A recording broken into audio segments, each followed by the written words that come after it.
The Phoenix Suns cannot be beat, at least not through 2 games now. Would they? Could they sweep the Bucks in the NBA Finals? In that game, Giannis was dominant last night. Has he proven his doubters wrong with a strong start to the Finals? And Devin Booker, still the king Look at this of guy. the arrival. Good Friday morning, everyone. Welcome to First Things First. Jenna Wolfe, Nick Wright, Brandon Marshall, Kevin Wiles. We have a fabulous show for you today. Nick, can anyone even touch the way Devin Booker enters an NBA Finals game? By car, by foot, whatever it may be. No, right now he is the undisputed king of that. We will see if his team remains the king of the court, but right now he is the king of the arrival. There's no doubt about it. There's no question. Well, that is a very good segue. I see you, Dev. A very good segue. Let us start there. NBA Finals Game 2 last night. And look, Giannis was the best player on the floor. Game high 42 points, but for the Bucks, he was basically the only player on the floor. Couldn't stop a Suns team clicking on every last cylinder. Phoenix hitting a playoff franchise record 23-pointers last night. If you watch the game, Bucks kept getting close, never quite close enough. 31 from Booker, 23 from CP3 as the Suns get the win. They now take a 2-0 series lead as that series shifts back to Milwaukee. Here was CP3 last night on Staying Locked In. A lot of the guys on our team, this is their first playoff series. You know, they don't know the heartache or the heartbreak. They just out there playing. So for me, I know how quick things can change. I know how possession or play can change the dynamics of an entire series. So for me, I don't get too high, I don't get too low. We've been here before. We know what the deal is. Just gotta be aggressive, keep enjoying, playing together, keep enjoying playing basketball. And hopefully our good habits, throughout the year can, take over, and now we can put ourselves in a position to win the game. But we know what the deal is. Nick, we talked all week about how if Giannis comes back and is the dominant Giannis we know he could be, the Bucks are in this series. How did the Suns overcome such a dominating game from Giannis last night? Well, it's very, very difficult to win NBA Finals games 1-on-5. And that's what the Bucks attempted to do last night, and they were unsuccessful. And man, I envy folks that get to root in NBA Finals games for the more complete team. I was thinking about this last night. I was like, man, over the last decade, aside from last year's finals, every year I'm rooting for the team that's got one guy up against the world. And last night I'm like, what more could Giannis have done? And the answer is nothing. And it was the finest playoff game, or Game 7 against Brooklyn was probably Giannis' best playoff game, all things considered. But this was very close. He played a perfect second half, but it wasn't enough. It wasn't enough because of what Phoenix did and what his teammates didn't do. After Game 1, one of the things I said was, listen, Milwaukee's not going to go 5 of 12 in the first half at the rim, which is what the non-Giannis Bucks did. They missed 7 shots at the rim in first half of Game 1 when the game was getting away from them. Well, I was right. Instead, the non-Giannis Bucks in the first half went 6 of 16 at the rim. That's 17 misses at the rim for the non-Giannis Bucks in the first half of these 2 games. And Brandon, one thing about your beloved adopted step Phoenix Suns is this. You can't let them get out ahead, man. This is a team that all playoffs long. There's not a lot of stories in these playoffs of, the Suns overcame a 13-point deficit. There are a ton of games where it's the Suns built a 13-point lead and held on to it. And last night it felt like every time the Bucks were clawing back thanks to Giannis, Devin Booker did that. Felt like every time they were close, there would be a Suns miss, an offensive rebound, and then a Suns bucket as a second chance point. So that's how they won. The Suns had a complete game. The Bucks had a one-man show, and that wasn't enough. Right. Listen, that's a good point, Nick. It's reminiscent of Tom Brady and Peyton Manning. Look, I know, Brandon, why are you talking about football? Well, when you played against Peyton Manning, you played against Tom Brady, Foxborough, going out in Indy, and if they were up, it was over. You know, because on the other side, on the defense side, they had defensive ends that was going to just tip off, you know, pull their caps back and get after the quarterback, and they weren't going to let up on the offensive side, and that's what CP3 is. He is that field general. He is that court general. Once he gets up, it's a wrap for you boys. That's what it is. But look, this whole question, how did the Suns overcome a playoff career high of 42 points from Giannis? We talked about this all week, Wilds. Look, he did this in the regular season, and they still didn't win. He averaged 40 points against them in the regular season and still lost. Yeah, now, obviously, only 2 games, but that's enough of a sample size to know that the Suns are a better team. Said it yesterday, better coaching. Monty Williams, he has the ability to be able to get everything out of guys without even yelling. You know those guys, like there's some dudes that's just like rah, and they want to push with emotion. And then there's some coaches just like, man, they just speak softly and everybody moves. He knows X's and O's. So you have that. And then you have CP3 on the court. He's the extension of Monty Williams. And you can even say he can take it to a whole nother level, just his experience on the court.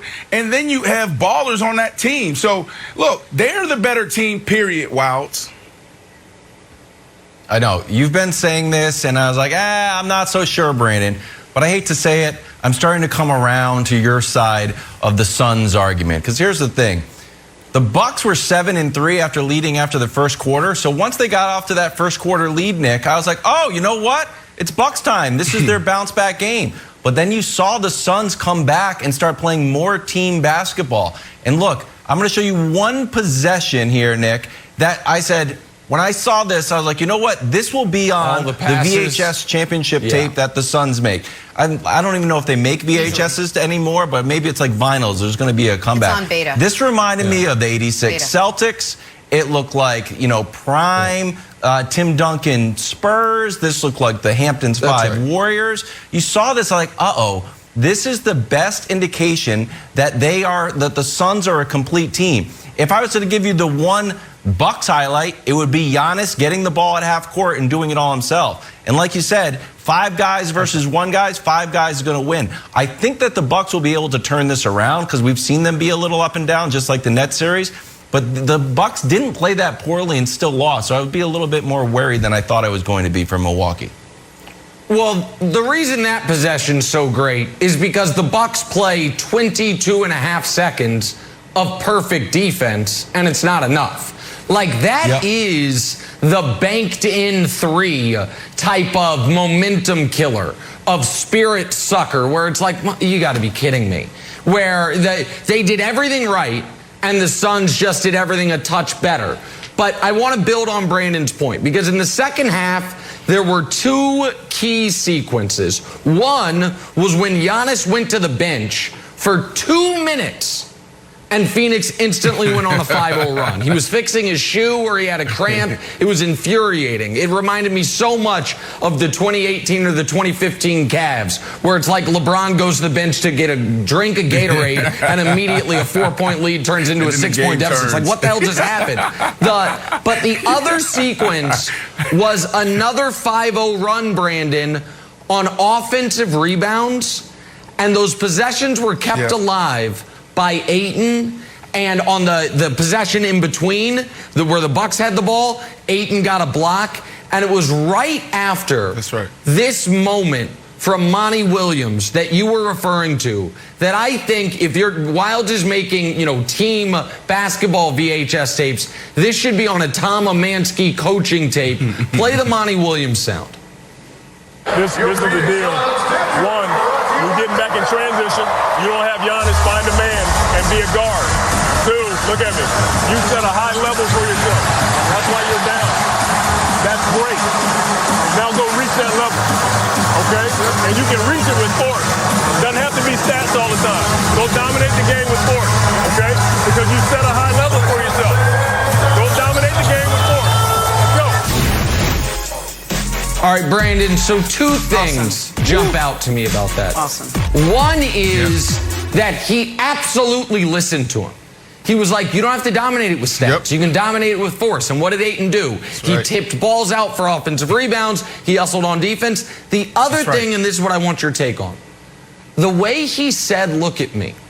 So much of coaching that we see is guys like veins popping in the neck, screaming, look at me. Right. Like, yeah, it was, look at me. Look, be That's right how here. you would Listen, be. That's how you would be if you were a coach. I might be, but I wouldn't be a good coach. Me too. I can't even coach my daughters on schoolwork. I would be bad at it. Yeah, I thought it was, and so I just want to know, Brandon, like when if as a player, like when you're down and a coach is meeting you on your level and saying you're down because of the hard work you've done, like how does that resonate?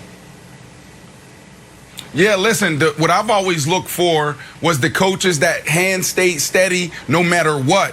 I don't care if it's a game or a season. I wanted to see my head coach come in and never waver, because what happens is it trickles down to the ball boys. It goes through the locker room down to the ball boys. And Wiles, you know I like talking about the guys who cut the grass as well. Yeah. Everybody is affected by the energy of the coach. So Monty Williams being able to stay steady no matter what the situation. NBA Finals doesn't matter. This is what we're here to do. Look, I grew up playing basketball and playing on the AAU circuit. You know, you go to tournaments around the country. The award that I always wanted was the Mr. Hustle Award. And that's what Ayton got last night. The Mr. Hustle Award wasn't, MVP of the tournament. They had nothing to do with that. Had nothing to do with the guy who scored the most points. It was the guy who was just everywhere. It was clear that he impacted the game in so many different areas. And that's Monty Williams, Nick. And I appreciate you highlighting that out, because we don't talk enough about him. Somewhere out there, Jane Campbell's like, Jenna. I disagree. But wait, listen, can I just say quickly, both these teams, right? Both these teams are playing into the narratives that we set up for them. The Suns are a complete team. Everybody's involved, and you saw it with the Bucks last night. It is Giannis. It is an inconsistent Chris Middleton. It is Jrue Holiday doing it a little bit on defense, but not quite there on offense. And if it continues, this series is going to be over pretty quickly. Speaking of Jrue Holiday, another dud last night, but are the Bucks right not to be worried about Jrue's slump? Have that for you next. First things first, on a rainy Friday morning here in New York City. It's over. Let's play some Drawing a Blank. I want to watch. Bucks needed more from Jrue Holiday last night after a terrible game one. Well, it didn't quite happen. Yes, he was a little more aggressive, but he did not shoot any better. Hit only 7 for 21. But you know who's not counting out Jrue Holiday? His biggest supporter, Giannis. Take a listen.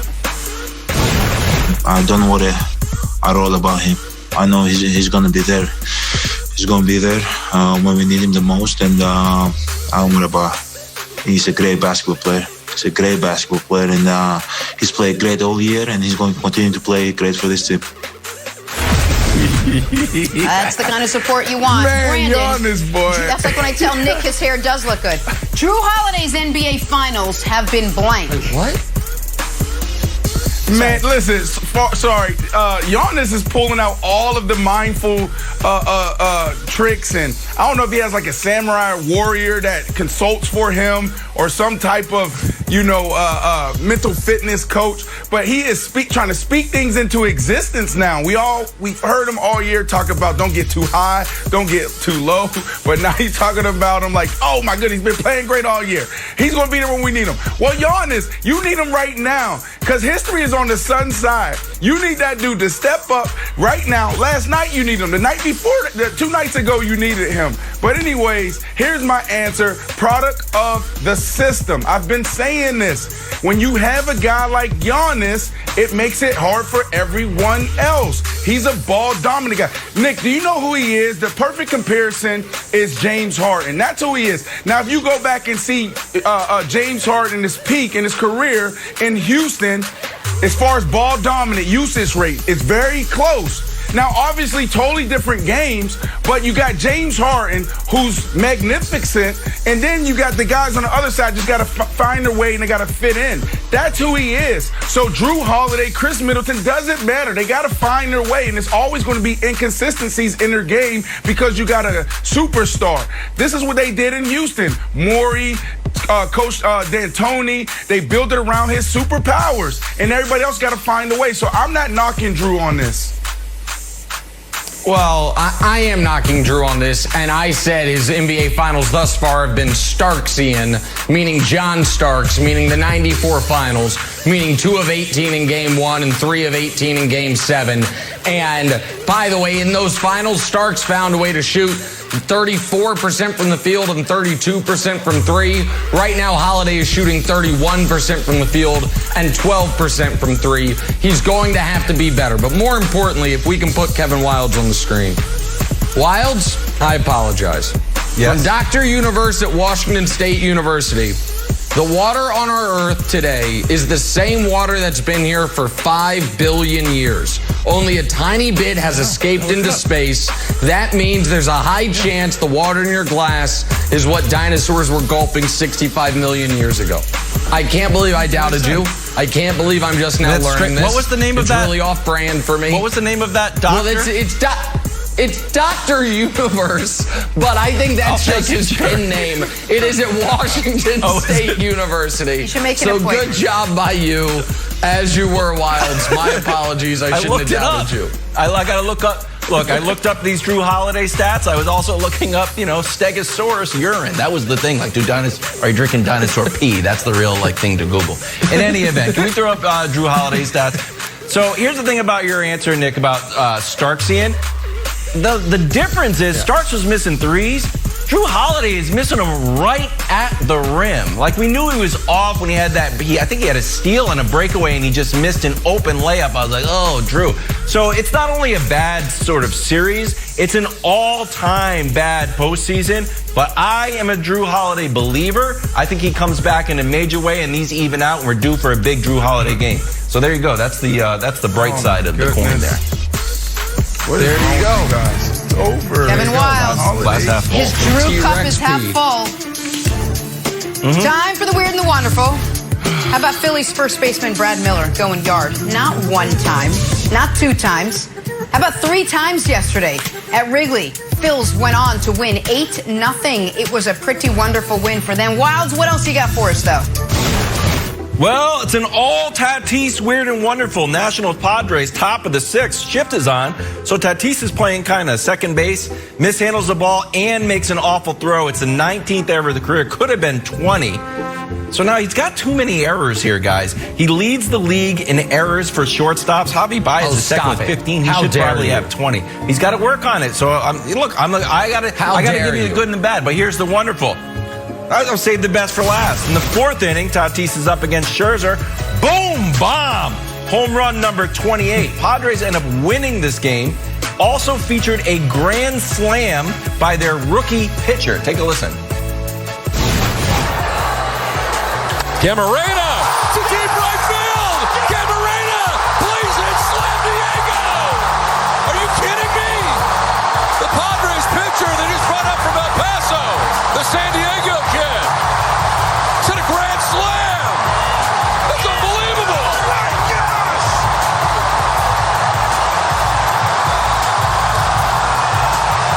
Off Max Scherzer. Max Scherzer. That is so awesome. That's so fantastic. I got the chills. Let's get back to the NBA Finals. The Phoenix Suns taking care of business in the Valley last night. Will they sweep the Bucks out of the Finals in Milwaukee? Toss that around next. First things first on a Friday morning.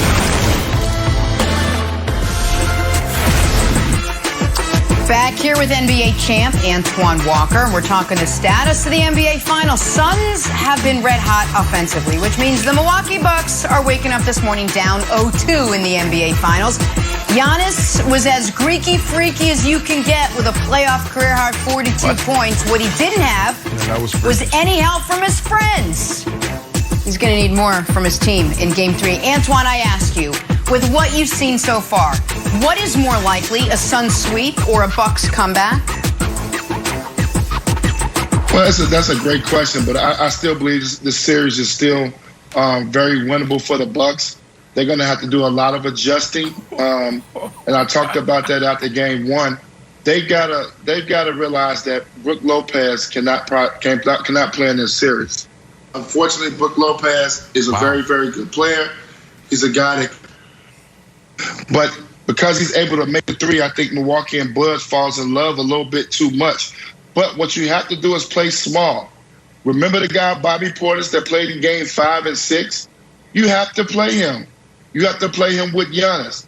He can be dominant. You already dominate inside, but you add a guy with some toughness and some guys who's got a skill set that can play in this series. You got to get more athletic. You got to get quick. Your Phoenix Suns team is athletic. They're quick. They can get up and down the floor. You got to play those guys that you have that can do that. And it just sometimes it bothers me so much when you watch Phoenix come down consistently and run the pick and roll with Brook Lopez in it, and they get whatever they want. You can't let Chris Paul have his cake and eat it too. You're going to give him one-on-one with Brook Lopez, and if you don't, if Brook Lopez does not step up and defend it the right way, he's going to make a great pass to Ayton or find an open three-point shooter. You cannot give them both. And I think that's where the stubbornness comes in there for the Milwaukee Bucks. I like where they're at right now. I thought Giannis is only going to get – yeah, they're stubborn because you want to continue to play Brook Lopez. You cannot play Brook Lopez this series. It happens. It's unfortunate.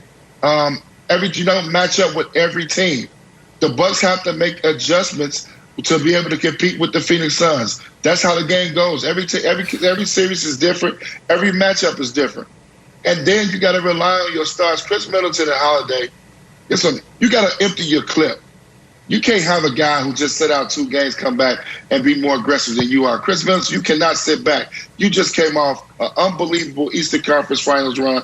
You got to be ready to go come finals time. He's too lackadaisical. He takes too many possessions off on the offensive end. He has to stay aggressive if they have a chance to win. But I do believe, because I thought last night only down 6 points with about 4 minutes to go, they was in the game. I do believe this still is going to be a series. I can't wait to see Milwaukee when they get home.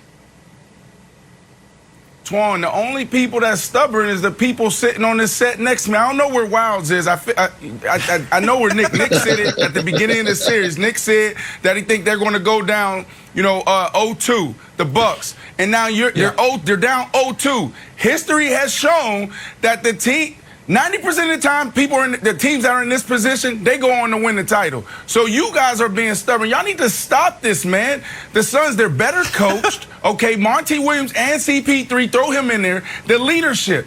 This is when you know a team is in trouble. A team that is in position and have the momentum like the Suns is after the fact if they're hanging from the rafters. Well, what does that mean, Brandon? What does that look like? They're cheering, they're celebrating on Instagram, Twitter, talking bad about the other team. What did CP3 do after that game? He said, look, I've been on the wrong side of history too many times. These guys haven't had the heartache and pain in the playoffs. They don't have that type of experience. We haven't done anything yet. He is selling those guys down. He knows he's in his moment. He knows this is a moment. This is a moment in history for all those guys. They're not letting up. Twan, they're the most complete team in the NBA, and they've been that way all year. Now, unfortunately, it took us up until March to figure out that this team was the real deal, but this team is the real. There ain't no Giannis or no Middleton or no Jrue Holiday getting them back into this. They faced them in the regular season, Nick, and it was the same outcome. Now, I don't care if it was, they beat them by 1 point. They're the better team. So this whole conversation is nonsense, man. Coming back 0-2 deficit 90% of the time the teams in this position, they go on to win a title. I actually agree with you, Brandon, that this conversation is nonsense, but for a very different reason. And I hate to do this to our wonderful producers because this is going to be mortifying for them. But this question has a fact error in it. Like, what's more likely, a Suns sweep? How could the Suns sweep when right now it's 2-1 Phoenix? And you might be like, Nick, there's only been 2 games played. I know. It's 2-1 Phoenix, though. Milwaukee has won Game 3. Game 3, bet your life on it take your 401k. Ooh, let's go. There is a 0% chance Milwaukee loses game 3 at home. Milwaukee has responded in every game 3 of this postseason. Game threes have been, by the way, Phoenix's worst games this postseason. They lost game 3 to the Clippers. They lost game 3 to the Lakers. They, of course, won game 3 against the fraudulent Nuggets, but that's neither here nor there. It's 2, when we talk on Monday, it will be 2-1 Milwaukee. And so then 2-1 Phoenix, pardon me. So then we will have a real series. And so there are a couple of reasons, Wilds, I still believe that it will be Bucks in 7. And Brandon's right that I said before the series, I thought it'd be 2-0 Phoenix, then 2-2, then 3-2 Phoenix, and then Milwaukee win the final 2, the exact play-by-play of the Brooklyn series. But something happened in game 1, and then something else happened in game 2 that has to be mentioned, which is the Suns were the only team this postseason that were dancing through the raindrops of all these injuries. Even the Bucks, take Giannis is out, they lost DiVincenzo, an important role player, early in this postseason. The Suns had lost no one. And then in game 1, they lost their 9th man in Saric. And last night, it sure appeared to me, unfortunately, it looks like they lost their 8th man in Torrey Craig. So the Suns are now down to 7 people. It's the 5 starters and the 2 cams, Payne and Bridges. Not Bridges, pardon me, Johnson. Right. Cam Payne and Cam Johnson. I think that will matter the longer the series goes on. And while Brandon is correct, Wilds, that these teams have played 4 times and the Suns have won all 4, and that does matter, what's also true is they've played 4 times and they have proven they have no answer for Giannis. Giannis is going to score 35 plus in every game left. I don't think Middleton's going to be an objectively bad player again the way he was in game 2. The Bucks have already won game 3. They'll win game 4, and it's going to be tied up 2 apiece going back to Phoenix. I totally agree with you except for one thing. Don't bet your 401k. The tax implications on it, if you pull it out early, are terrible. Just go get a loan from your local bank or a loan shark. Then bet it all. Then the Bucks will win. Capital gains Here's why I think that, Antoine, it'll kill you. Antoine, so the Suns can't stop Giannis. We saw it in game 1. We saw it even more in game 2. We're going to see it in game 3. And then I was asking for an aggressive Jrue Holiday. We got a super aggressive Jrue Holiday. He had 14 shots in first game, and then he almost equaled that in the first half. But the problem is they weren't going in. He's getting them at the rim. Those will eventually go in. He's not going to have a historically bad performance. And here's the other thing that I think we can pencil it in as a guarantee. Chris Middleton is going to be good. This is what happened. Against Brooklyn, 13 points game 1, 17 points game 2, 35 points game 3. He had that big game. Against the Hawks, 15, 15, and then 38. Last night he had 11. I think he gets home, he starts looking for a shot, and it starts to drop. We know he's an up-and-down player, and since he's had a down game, I expect him to be up. Once those guys start hitting, I feel like they can go back to Phoenix tied. Well, Kevin, let me help you out. For Brandon, too. I was down 0-2. We got dominated by the Mavs the first 2 games, and people wrote us off and thought we was not going to win the series. That's basketball. This is what it's all about. They just protected their home court. Don't get too excited because you see all these Bridges and, Jay Crowder and Cam Johnson and Cam, these guys making shots at home. Let me see you make them on the road in a hostile environment. Let's see if they can do it come Sunday. I'm not saying they're capable. Let me see them do it. Sometimes it's very easy to play at home in these type of situations when everything is going your way. The Bucks have got to jump on them early, continue to add pressure. I thought they did a great job in the first quarter of doing that. But they also need, Kevin, you talked about it, Holiday and Middleton have to stay aggressive throughout the game. Middleton just disappeared yesterday. You cannot disappear. Yep. You have to continue to stay aggressive. So basically we're asking the Bucks, and I took this from Dusty, one of our producers. So we're asking the Bucks to win 4 out of the next 5 games, and the Suns have only lost 4 games in the last 2 months. Guys, Listen, stop being stubborn. It's over. Nick, I heard you, Twan. Your prized possession, most prized memorabilia possession, put it on the line. We don't have to put 401ks on the line, but I got my Jets helmet, and I'm willing to bet it against any prized possession y'all have. Jets helmet? Yes. Why what do you mean? This is worth a lot. That's very valuable to him. Why would we want to win? It's very valuable to him. That's not What do you got? What do you got to Don't put up be mean. against it? Don't be mean to me. I got my notes from today. I'll sign them. I got my notes from today against your Jets helmet for Game 3. They have about the same trading value. We got Jenna's juice. Your notes for your Jets helmet. I think Things are happening, guys. valuable, Brandon. Time for Nick to hand out some NBA playoff medals along with his signed notes that I'm sure everybody wants. Chris Paul stayed hot on the offensive end last night. 23 points, 10 of 20 shooting. But he just missed a medal. Nick Wright, which 3 guys did it better last night? Oh, something just occurred to me, by the way, Brandon, and we can negotiate this over the final hour 15 of the show. We could do a little watch bet. We almost had this going for the Super Bowl. A little watch bet for Game 3. Mine may or may not have been bought on Canal Street. Yours may or may not have been bought at the Rolex store. But who cares? You're going to win. All right, bronze medal, Devin Booker. 31, 5, and 6 for Devin Booker.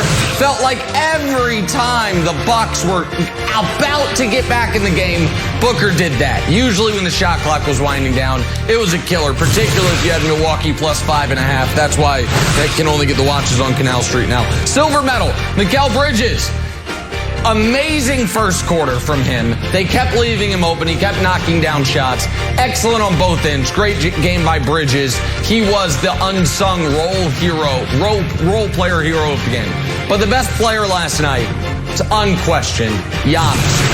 30 points on 12 shots in the second half.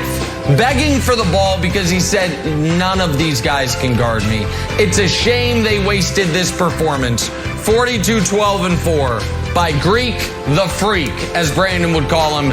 He gets your gold medal. Brandon Marshall, you're tapping in, I assume, because you're accepting the wager. Yeah. Yeah, no, I'm definitely not. But I know that's a Breitling watch, and I know that's the real deal. So when we have a really good bet online, I will take it. But anyways, look, a lot of times I'm joking when we do the medals because you usually do a great job. Yeah. But seriously, Nick, Coach Williams should probably be on this podium. Coach Williams, phenomenal job. We're not talking about him enough. Consider him next time. Oh, that's a good point. Booker, you're out of there. Booker, out of there. Put Monty on. Besides Monty Wilds, who just missed the cut?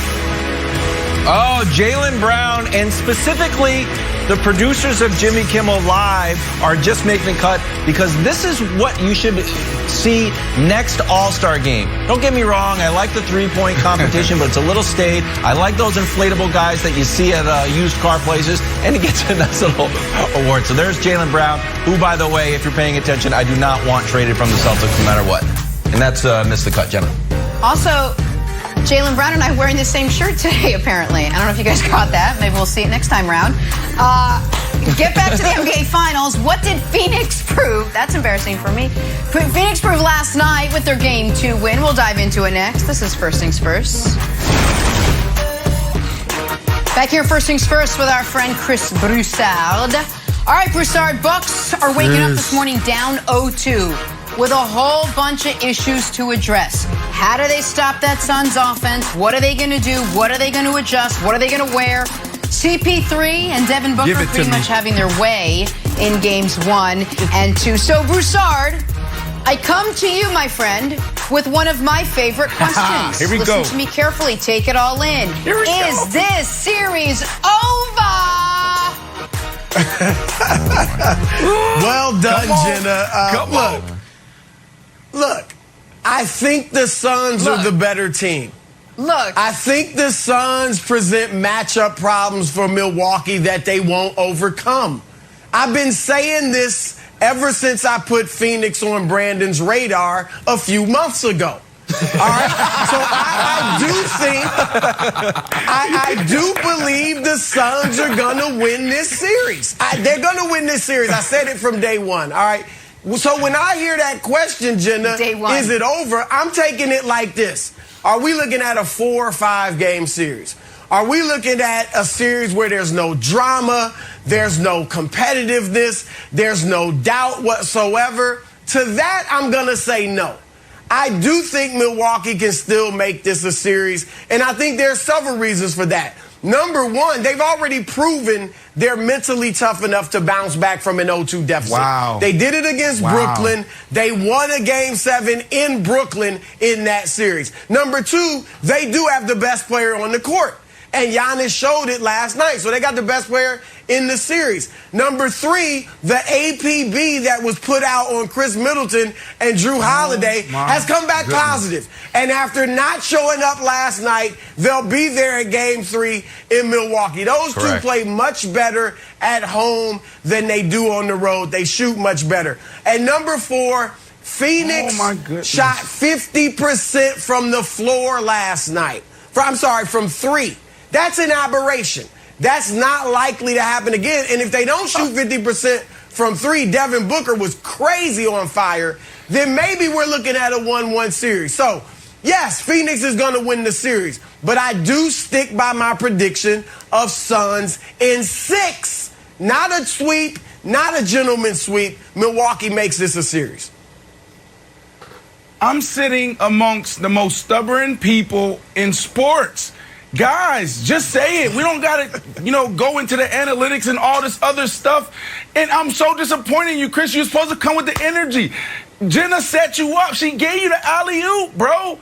It's over. That's what you were supposed to say. It's over. It's over. It's over. Come on, man. You know that. Let me try to come up with 4 things since you came up with 4 things. And I'll do this off my dome. Is it a sweep? Number one. Is it a sweep? Because I'm saying they're winning. Is it a sweep? It's going to be a sweep. It's going to be a sweep or a gentleman's sweep. Either way, it's going to be a sweep. So it don't matter. A sweep or a gentleman's sweep. Which way you want to go? Huh? Okay, listen, number one, better coaching. Monty Williams, come on, man. CP3, throw him in there. Number two, they're the better team. Go back to February 10th in the regular season. Go back to April 19th in the regular season. Same outcome. Just because we're in the finals doesn't mean anything, okay? Now you got number three. Well, let me see what I got for number 3. Giannis, he's 2-ball dominant. Compare him to Harden. Obviously, different games. You guys are talking about Jrue Holiday and Chris Middleton. The reason why they're not consistent is because it's hard to find their way in the system. That's the problem. And the last thing, I just got to throw it out there. I know I said don't throw no analytics out there, and I've been saying this for the last 2 days, but 90% of the time, when a team is up in the finals, 2-0, they go on to win it. So those are the 4 things of why it's over. Okay, over. Brandon, you've called me stubborn all morning. And those 4 points may have swayed me. So here's the thing. Oh, yes. I just watched. Yes. I just watched a game 2 where Giannis did his thing, but Holiday and Middleton were nowhere to be found. Where the Bucks don't have home court, where they clearly don't know how to defend the 3, where they were down by 20 at one point, looked like they could be truly blown out. And what's so interesting about that is I actually didn't watch the game last night. It was game 2 of Brooklyn-Milwaukee, and Milwaukee won that series in 7. Oh, and that's what's going to happen here, my friends. We've seen this story before. We have seen this story before. Guys, if there's any team wilds, I know. You really thought you were going to convince me. I was there. You're not convincing me. By the way, so Broussard's right in that it's going to be competitive. And Antoine was right in that the role players will play better when they are at home, which also means, conversely, when the Suns roll, I don't think Mikal Bridges is going to look like a borderline all-star when he's in Milwaukee. But the other part of this is, as these series go on, if they do extend, and I think this will extend, it is a bit of a war of attrition. And in game 1, the Suns lost one of their 9-man rotation in Dario Saric. So now it's an 8-man rotation. And in game 2, they lost Torrey Craig. Now it's a 7-man rotation. I think Craig is seriously injured. I hope he's not. But you heard Monty Williams' interview. You saw Craig. He didn't seem to be, optimistic. And so I understand that's their 8th and 9th men. So it's not like they lost their key players. But now they're down to 7 guys. And we know they don't have an answer for Giannis. And we know Correct. Milwaukee has been as mentally tough as any team this postseason. And that nothing in this series is going to make them feel like they are in worse position than they were in the Brooklyn series. So for all those reasons, I will stick with with Bucks in 7, and I certainly don't think this series is over, Wilds. It's not even close to being over. Not even close.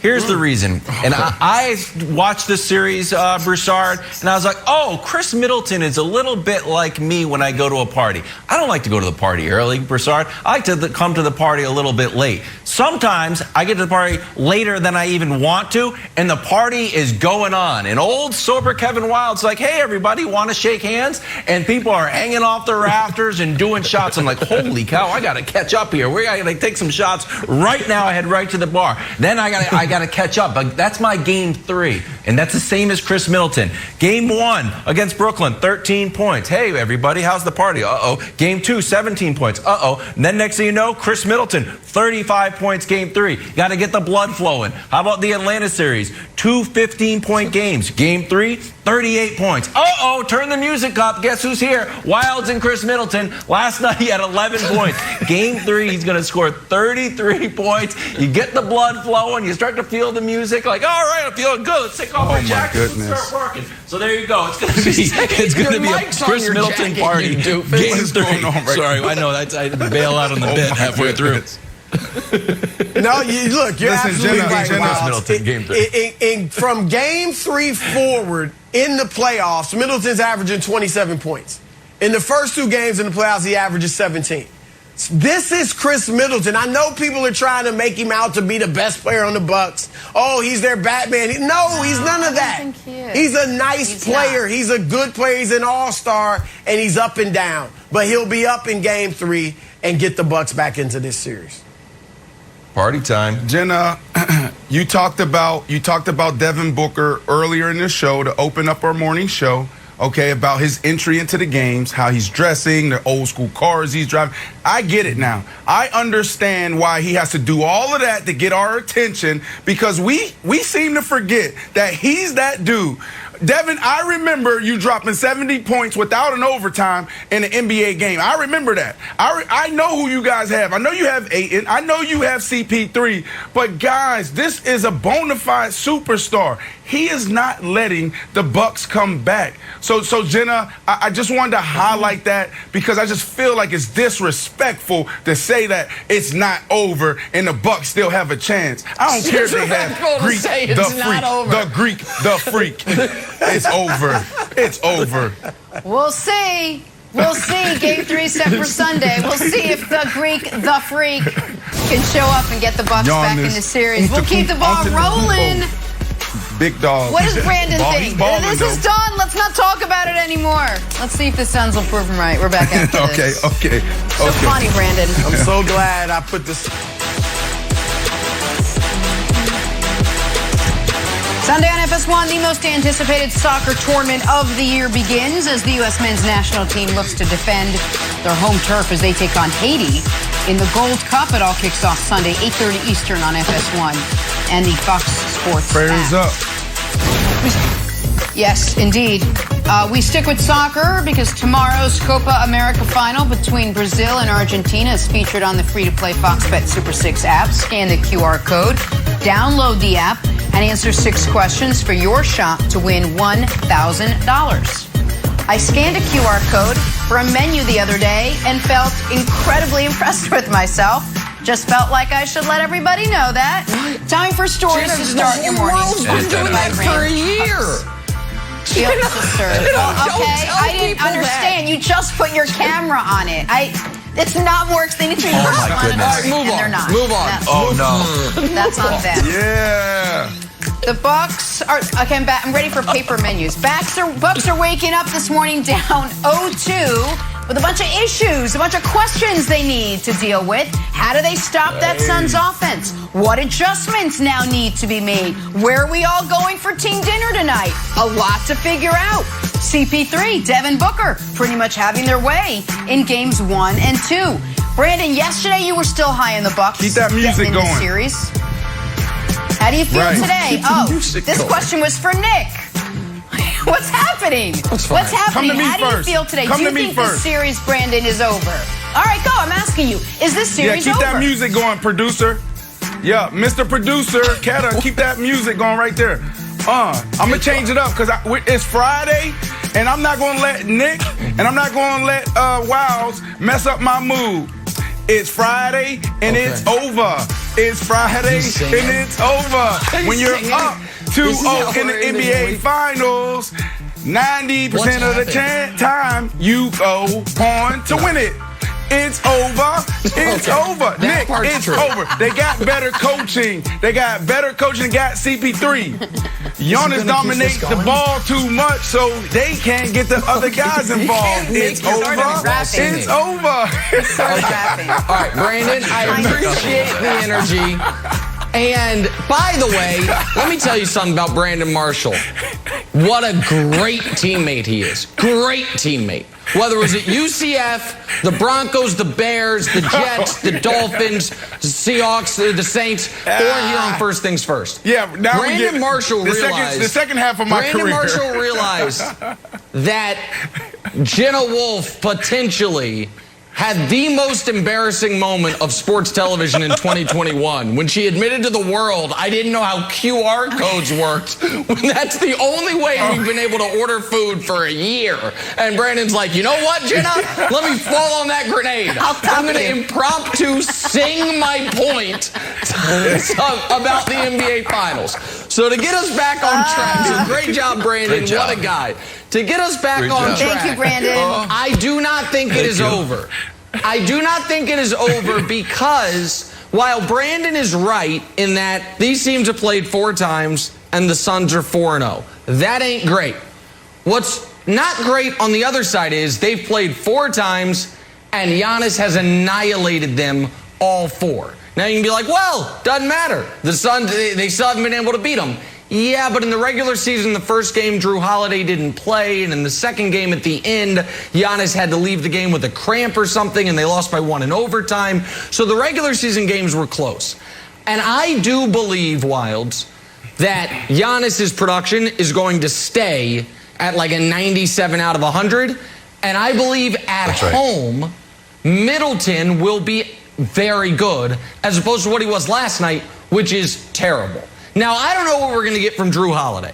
Jrue Holiday, it has been essentially giving the Bucks the exact level of production Eric Bledsoe gave them, and they liked that production so much they traded Eric Bledsoe and 4 first-round picks to get Jrue Holiday. So that's a problem. And obviously, the Suns are an excellent overall team, but they lost Saric in game 1. They lost Craig in game 2. So now it looks like they're down to a 7-man rotation. I would be shocked, absolutely gobsmacked, if the Bucks lose game 3. And then they're in a game 4 to tie the series up in the exact position Wilds they were in against Brooklyn, and that's where I think we're going to find ourselves. So I agree with you, and you are a resident poker player, so you know better than anyone that you can make the right plays and still lose. So Brandon, that's what I think the Bucks went through. I think the Bucks executed a pretty good game plan and still lost. Giannis was dominant in the paint. Check mark. Hey, aggressive Jrue Holiday. Look, some of the shots didn't go in randomly. I don't think Jrue Holiday all of a sudden is a terrible basketball player. He's literally missing shots at the rim. Do I think those are going to go in? Yes. And here's the other thing. Chris Middleton disappeared a little bit, but we know in game 3, Chris Middleton thrives against Brooklyn. Game 1, he had 13 points. Game 2, he had 17 points. So then you know what we start up. Oh, Chris Middleton, he's not good. Yeah, surprise, surprise. Game 3, 35 points. Against the Hawks, 15 points. Game 1, they lose. Another 15 points. Where's Middleton? This guy's an all-star.